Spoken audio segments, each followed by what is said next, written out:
Dear students, आज मैं आप लोगों के लिए लेसन 2 मोमेंट चैप्टर से द मोमेंट बुक से द एडवेंचरस ऑफ टोटो लेकर आया हूँ।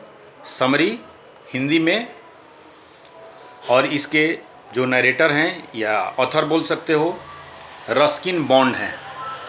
Ruskin bond. इसमें हिंदी में जो समरी है इसका आप लोग सुनने का प्रयास करेंगे और उसको समझने का प्रयास करेंगे इस वीडियो के माध्यम से।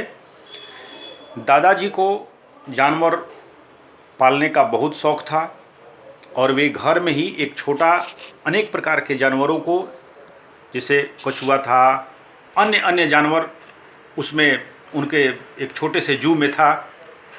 कछुआ, कुछ चिड़िया, कुछ कुत्ते, माने अनेक अनेक जानवरों को रखते थे। उनको अनेक प्रकार के जानवर पालने का शौक़ था।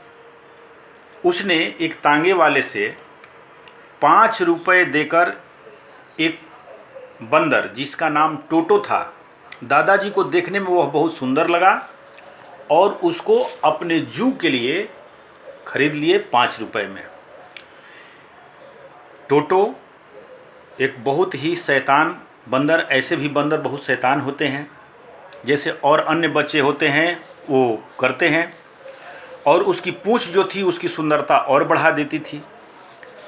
दादाजी कहते थे, इतना वो पसंद आया कि माने उसको वो कहते थे कि ये मेरा थर्ड हैंड है।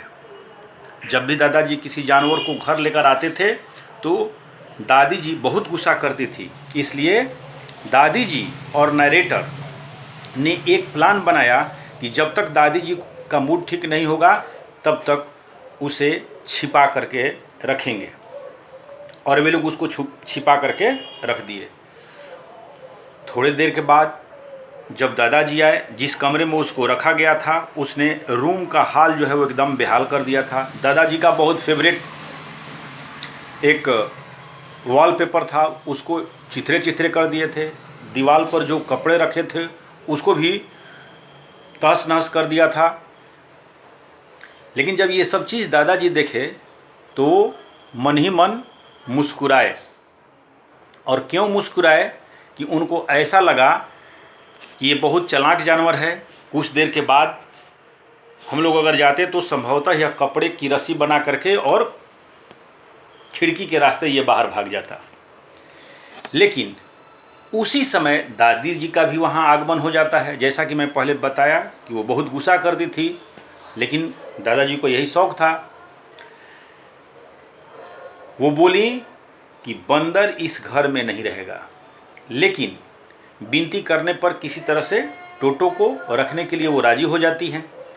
लेकिन दादी जी डिसाइड की कि वो दूसरे जानवर के साथ ही रहेगा, लेकिन वहाँ पर जाने के बाद दूसरे जानवर को भी परेशान करने लगा। इसी वजह से दादाजी उसे अपने साथ रखने लगे। लेकिन दादाजी को एक दिन क्या हुआ कि अपने पेंशन लेने के लिए देहरादून से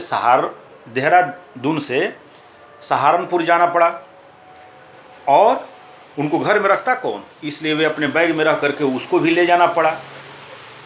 जब वे वहाँ पर गए तो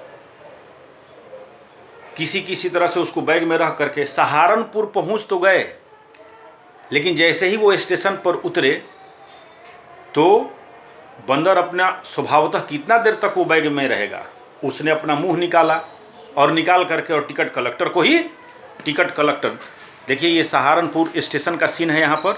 और टिकट कलेक्टर ने जब बंदर को देखा, बंदर ने उसको जब डराया तो दादाजी से उसका भी, चूँकि जानवर कोई अलाउड नहीं था, उसका भी भाड़ा उसने मांगा और जुर्माना स्वरूप 3 रुपये दादाजी को और देना पड़ गया।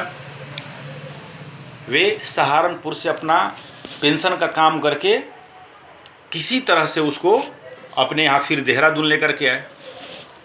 अब निर्णय हुआ कि उसको एक गधे के साथ जो दादाजी थे उसको रख दिए, लेकिन उसको भी वो चैन से नहीं रहने दिया। उसका कान पकड़ करके वो खींच रहा था और दर्द की वजह से वो जो डंकी था जोर जोर से चिल्ला रहा था। अब दादाजी इससे परेशान रहने लगे।